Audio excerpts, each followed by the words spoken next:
Baik, Assalamualaikum warahmatullahi wabarakatuh. Mohon izin Pak Agustia.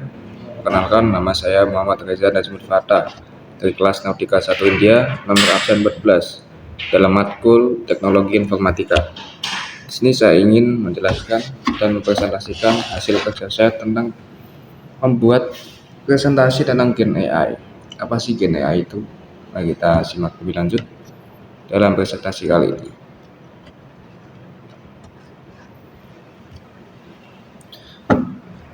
Pengertian Gen AI.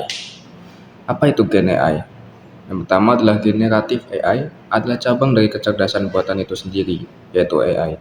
Jadi Gen AI ini adalah pengembangan dari AI yang sebelumnya sudah ada, di mana AI adalah sebuah kecerdasan buatan yang bisa menganalisis data, sedangkan Gen AI akan dijelaskan lebih lanjut berupa yang kedua, mampu menghasilkan konten baru. Nah, konten baru ini apa aja sih? Contohnya, ya ini dibahas di nomor 3, yaitu konten dapat berupa teks, gambar, audio, video, dan kode. Lalu yang keempat adalah meniru pola dari data yang dipelajari. Jadi dari data-data yang telah dipelajari, Gen AI itu baru bisa membuat konten-konten yang baru ini dari berbagai data yang ada di internet. Lanjut. Nah, ini perbedaan AI versus Gen AI.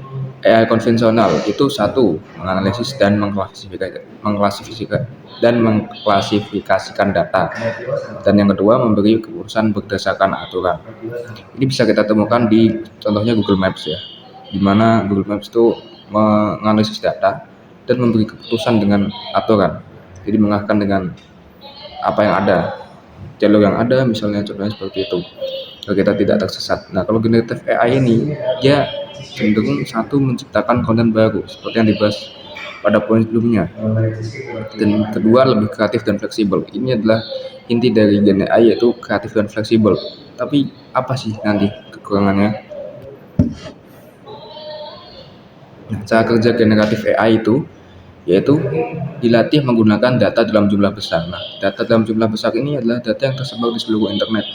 Maka dari itu Gen AI itu bisa mengembangkan berbagai macam hal yang bisa kalian buat atau input data itu sendiri. Yang kedua itu menggunakan model pembelajaran machine learning. Jadi mesin itu mempelajari seluruh data itu yang ada di internet, dan kemudian ada model populernya. Model-model machine learning ini ada beberapa modelnya, yaitu satu, neural network, dua, transformer, dan tiga, belajar dari pola dan konteks. Merupakan beberapa model populer yang sering digunakan dalam Gen AI, yaitu model pembelajaran Gen AI berupa model pembelajaran mesin atau sering disebut machine learning. Itu adalah cara kerja generatif AI. Lanjut. Nah, di sini menarik nih, karena kita temukan ada ChatGPT di situ. Contoh Gen AI. Yang pertama adalah ChatGPT. Kita sering banget menggunakan yang namanya ChatGPT untuk menanyakan berbagai hal yang belum kita ketahui di dunia ini. Dan ChatGPT mengumpulkan banyak data ya, dari segala sumber, dan dalam data-data tersebut yang dianalisis sama Gen AI, ChatGPT mampu mengembangkan satu teks yang kalian input dalam yang kalian inginkan dalam prompt-nya. Dia dapat menghasilkan teks yang lebih banyak, lebih komplit, karena diambil dari data-data yang kalian inginkan. Misal kalian ingin mencari sebuah informasi tentang apa, atau ingin membuat teks tentang apa, kalian bisa input hanya beberapa prompt saja. ChatGPT akan mengolah prompt tersebut dan akhirnya menghasilkan teks. Dia mengeluarkan output. Kalian sudah menginput, ChatGPT akan mengeluarkan output yang sudah dianalisis, mengeluarkan output dari hasil analisis data yang tersebar di seluruh internet. Yang kedua adalah DALL-E atau Midjourney. Gen AI ini sering digunakan membuat gambar, dan membuat gambar ini masih banyak yang belum setuju, karena membuat gambar ini adalah dapat disalahgunakan ya, membuat gambar. Jadi Midjourney ini banyak untungnya juga, tapi juga banyak kekurangannya. Nah, nanti kita bisa bahas di poin selanjutnya. 3, Copilot, membantu menulis kode. Nah, ini Copilot sendiri adalah Gen AI yang dapat membantu kalian menulis kode untuk membuat web segala macam ya. Lalu yang keempat, AI Music Generator. Ini mungkin banyak disukai orang ya karena membuat musik. Tapi ya namanya juga AI, pasti tidak begitu sempurna karena dibuat oleh AI. Masih lebih bagus buatan manusia. Tapi AI Music Generator ini bagi orang yang suka eksplor musik, mungkin bisa membantu inspirasi musik. Itu sangat membantu nih, membuat musik gitu ya, eksplor musik lah. Jadi itu beberapa contoh Gen AI yang dapat saya masukkan, ada 4 ya. Lanjut, penerapan Gen AI. Nah, di sini ada beberapa poin. Satu, pendidikan membantu dan membuat materi. Seperti saya kali ini dalam prodi nautika bisa belajar tentang apa sih nautika itu dalam ChatGPT pun bisa ya. Simpel itu. Dua, bisnis untuk chatbot, iklan, dan analisis. Ini dapat didalami lagi untuk yang benar bisnis dalam Gen AI. Yang ketiga, desain dan seni digital. Nah, yang nomor 3 ini sering jadi bahan obrolan saat ini karena seni digital itu apa sih sebenarnya? Gen AI kok bisa disebut seni digital kan? Padahal dia dari AI gitu. Yang 4, kesehatan dan riset. Nah, riset ini dapat digunakan untuk penelitian ya. Jadi bisa kalian gunakan untuk mencari sumber. Yang kelima, tentu saja teknologi informasi. Gen AI ini sangat berguna untuk informasi kita semua. Bahkan ke poin-poin sebelumnya ini nyambung gitu. Jadi teknologi informasi ini adalah kesimpulan dari poin-poin sebelumnya. Lanjut. Nah, kelebihan Gen AI itu sendiri apa sih? Yang pertama adalah menghemat waktu dan tenaga. Gen AI itu menghemat waktu dan tenaga karena tentu saja kita ambil sebelah GPT kita gak usah ribet-ribet cari materi sana sini, tapi sebenarnya itu juga kekurangannya ya, karena kita malah nanti kita bahas. Menghemat waktu dan tenaga itu pasti. Yang kedua adalah meningkatkan kreativitas. Nah, ini juga menjadi salah satu kelebihan Gen AI karena Gen AI itu bisa mengembangkan sebuah gambar jadi kreativitas baru ya. Misal gambar yang gak pernah kita bayangkan, kita masukin asal aja dan tiba-tiba muncul gambar tersebut, kita bisa ada ide baru. Yang tiga, membantu pekerjaan kompleks. Nah, ini poin yang bisa digunakan dalam pekerjaan. Sebenarnya berbagai hal itu memang kompleks sih, tapi bisa kalian sebagai referensi Gen AI dalam membantu pekerjaan kompleks.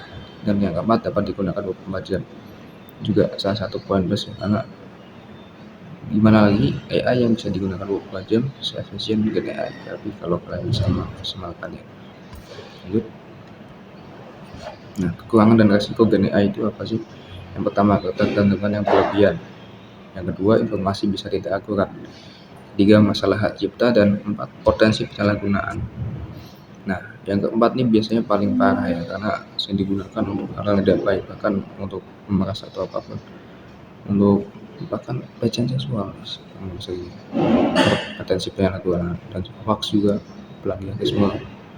Jadi kita wajib mewaspadai Gen AI. Dan informasi bisa tidak akurat atau benar karena kadang-kala kita contoh mau nyontek saat puas ternyata jawabannya tidak benar. Nah, itu kembali ke poin 1, ketergantungan yang berlebihan. Terjadi ketergantungan, nyambung ke poin 2, itu kalau dalam dunia akademik ya misalnya. Nah, ini ada etikanya, etika dalam penggunaan Gen AI. Gen AI harus digunakan secara bertanggung jawab, lalu tidak untuk menipu atau menyalahi aturan, dan perlu regulasi dan pengawasan. Poin-poin ini sangat benar karena digunakan secara bertanggung jawab.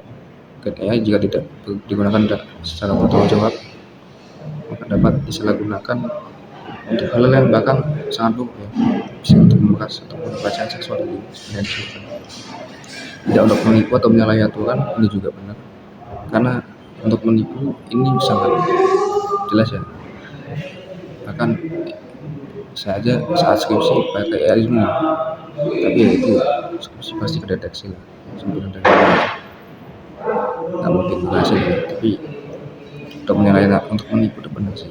Kadang ada orang tua yang awam gadget kan bisa ditipu pakai AI ini, tapi itu dengan aturan kan nggak ada itu kan, dan perlu regulasi dan pengawasan. Benar banget sih, pengawasan harus selalu ditingkatkan untuk penggunaan AI ini untuk memfilterkan hal yang seperti yang pertama yaitu tidak digunakan secara tanggung jawab. Nah, sebenarnya apa sih teknologi masa depan ini? Jelas banget perkembangannya pesat banget ya dalam 3 tahun terakhir. Lalu yang kedua, memberi banyak manfaat di berbagai bidang, baik itu kesehatan, kesenian, dan juga akademis. Paling depan akademis saat ini di kami para tahun itu harus digunakan dengan bijak dan etis. Nah, ini bijak dan etisnya ini kadang disalahgunakan ya, jadi tidak bijak dan tidak etis ya. Lalu yang terakhir, manusia tetap menjadi pengadil utama. Pada akhirnya manusia adalah pengendali utama AI, jadi segala macam hal yang diproduksi oleh AI itu ya dari manusia itu sendiri. Jadi manusia harus bijak dan etis. Jadi poin 3. Terima kasih, itu sekian dari saya. Itu adalah presentasi tentang AI. Mohon izin Pak Rizal. Terima kasih atas waktu yang diberikan. Wassalamualaikum warahmatullahi wabarakatuh. Selamat pagi.